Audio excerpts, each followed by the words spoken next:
Сәлем достар, менімен бірге өте жұмсақ, нәзік, кестелі құймақ дайындап көргілеріңіз келе ме? Мен бұл құймақтарды ас содасынсыз, пищевой содасыз дайындаймын. Сіздер де дайындап көріңіздер.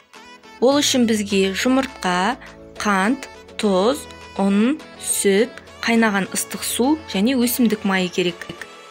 3 жұмыртқаны ыдысқа салып, үстіне жарты шай қасық тұз, 3 ас қасық қантты салып, жақсылап қант араласқанша, қант ерігенше араластырамыз.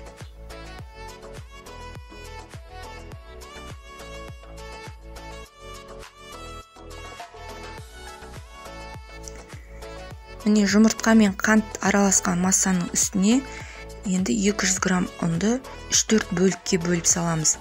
Өйткені біз сүтті араластыра отырып, бірінші ұнды салдық, қазір жақсы масса шыққаннан кейін енді сүтті құямыз. Бір ескертетін нәрсе, сүт бөлме температурасында жылы болуы керек. Міне осылай ұн, сүт, одан кейін қайтадан ұн, сүт осылай араластырып отырып жасаймыз массаны. Сол кезде сіздердің құймақтарыңыз кестелі, жұмсақ, өте нәзік болып тұрады.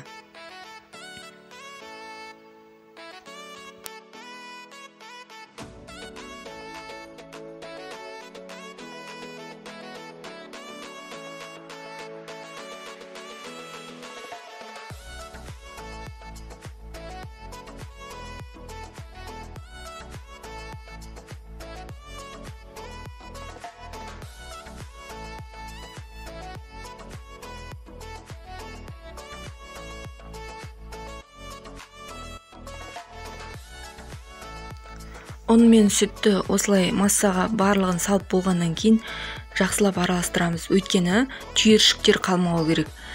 Блинайды пісірген кезде түйіршіктер қалып қалмауы керек. Міне осындай масса шығады. Массаға міндетті түрде ыстық, қайнап тұрған суды құямыз. Біздің ыстық, қайнап тұрған суды құюымыздың өзі де осы блиныларымыздың кестелі, нәзік болып шығуына өте көп көмегін тигізеді.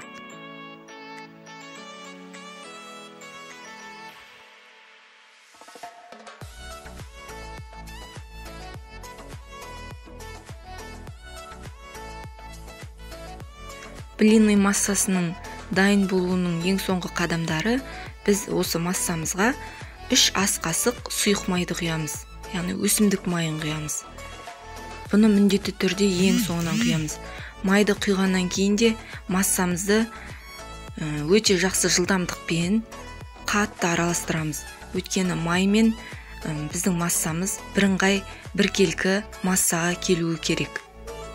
Блинымыздың массасы да дайын болып қалды. Блины пісіретін тапамызды міндетті түрде қатты қыздырамыз. Қатты қыздырғаннан кейін өсімдік майын жұқалап қана жағамыз. Блины пісіретін газымыздың оты орташа болғанмен, әр блиныды пісірген сайын тапаны қыздырып тұрамыз. Егер сіздің тапаңыз қызбаған болса, блины ажурный, кестелі болмай қалады.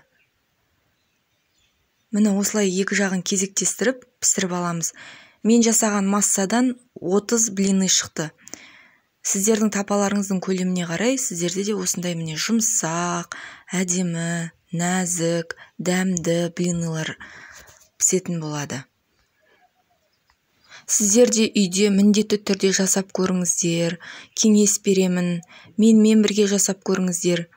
Міне блиныларды осылай әртүрлі формаларға салып, қонақтарға, балаларға ұсынуға болады.